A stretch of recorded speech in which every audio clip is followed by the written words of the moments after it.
Jei Lietuvos krepšinio rinktinė pagal reitingus 4, tai Kurčiųjų 1. Ar aukščiausi pasiekimai turi finansinę išraišką? Viskas tas pats ir olimpinis auksas toks pats. Tik vieniems pinami laurų vainikai, kitiems kažkodėl ne.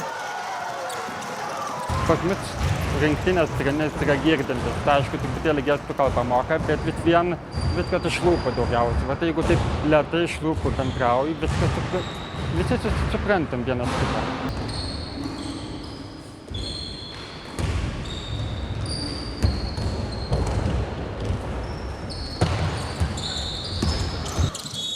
Kurtieji krepšinį žaidžia beveik 70 metų. Vyrų rinktinė – olimpinė, 3-kart pasaulio čempionė, 2 kartus iškovojo olimpinius sidabro medalius, 4 kartus olimpinius bronzos medalius. Lietuvai atgavus nepriklausomybę, 2 kartus tapo Europos čempione. Daug metų dirbu, daug metų jie mano sistemą žino. Jie žino, kad reikės laikyti kontrolinius testus, reikia eiti į mokslinę laboratoriją. Darom tyrimus su edukologijos universitete pastoviai. Ir taip, kad, žodžiu, jie labai priima šitą dalyką. Galimybė pakeliauti, užsidirbti ir už tėvynę atstovauti. Ir čia mums iš tikrųjų kaip gyvenime, kur tiesam yra žymiai sunkiau. Tai jie integracija kažkokia ir kažką gyvenime pasiekti naudingo. Tai labai didžiuojamės, kad galime kažką padaryti iš tikrųjų gero. Kada būna treniruočių stovykla, visada visi labai laukia tos stovyklos. Visada esam draugiški, dirbam, sąžiningai, atiduodam visas jėgas, daug juokaujam, žaidimų prigalvoju. Tikrai draugiškas kolektyvas būna, tikrai draugiški. Pergalėms iškovoti reikia ne tik gero pasiruošimo, bet ir finansinės paramos, o jos trūksta.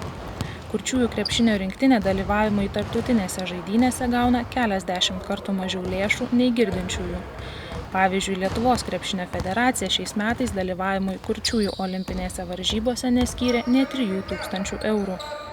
Labai kažkur tai keista pozicija Lietuvos krepšinio federacijos. Sako, mes neturim pinigų.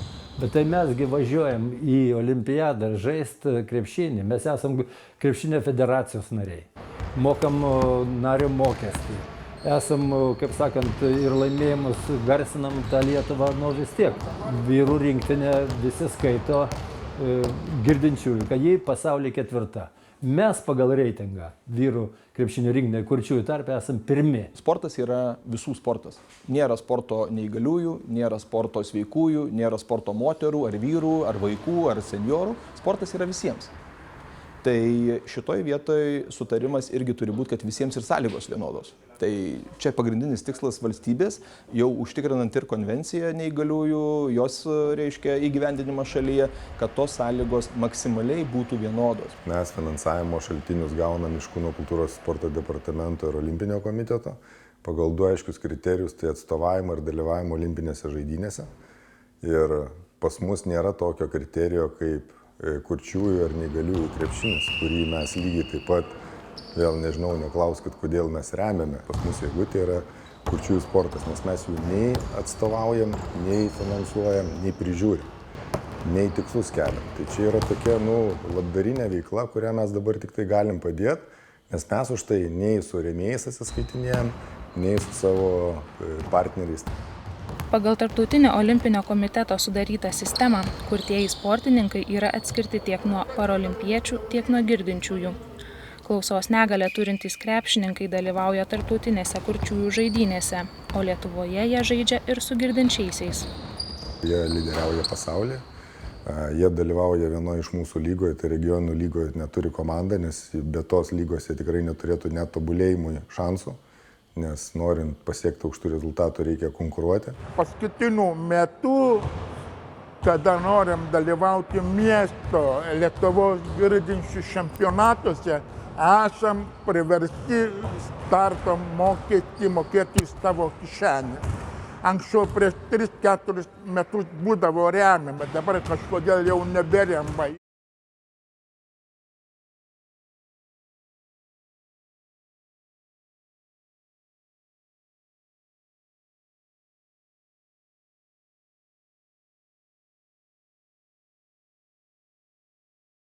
Mums kurtiesiam milijonų nereikia.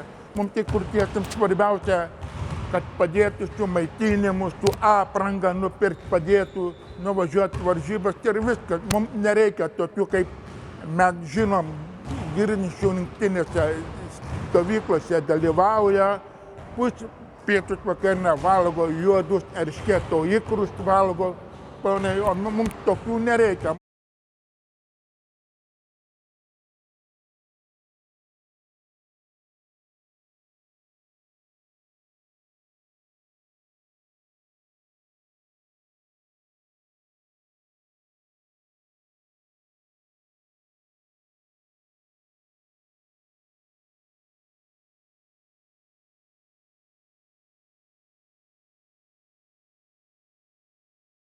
Mato dėmesys, bet grįžtam 2013 metais iš olimpinių žaidynių su olimpiniais aukso medaliai.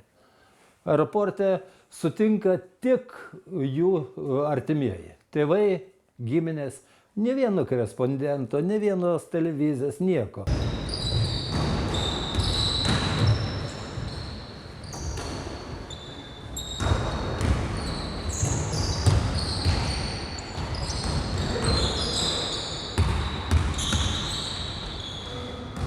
Šiuo metu Lietuvos kurčiųjų vyrų krepšinio rinktinė pradėjo pasiruošimą vasarą Turkijoje vyksiančiai tarptautiniai kurčiųjų olimpiadai.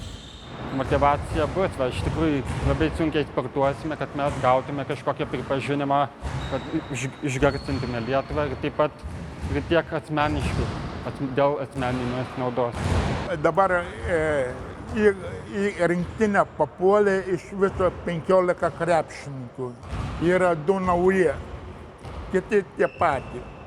Yra jaunesnių žaidėjų, bet jaunesni žaidėjai dar neparodė savo meistriškumo iki to lygio, kokie dabar yra esami olimpiniai čempionai pasaulio, dar nepasiekė. Mes jų dar nekviesim, juos kviesim kitais metais. Vyrai, kad dirbtų taip visi kaip kurtieji vyrai krepšinio aikštelėje ir treniruočių proceso metu, tai aš manau, kad nebūtų tokių atvejų kaip Lietuvos Ryte, ten, kur, sakykime, tie žaidėjai į atitinkamus barus ir taip toliau. Pas mus šito nėra, pas mus net apie režimo sulaužymą ten net kalbos nėra.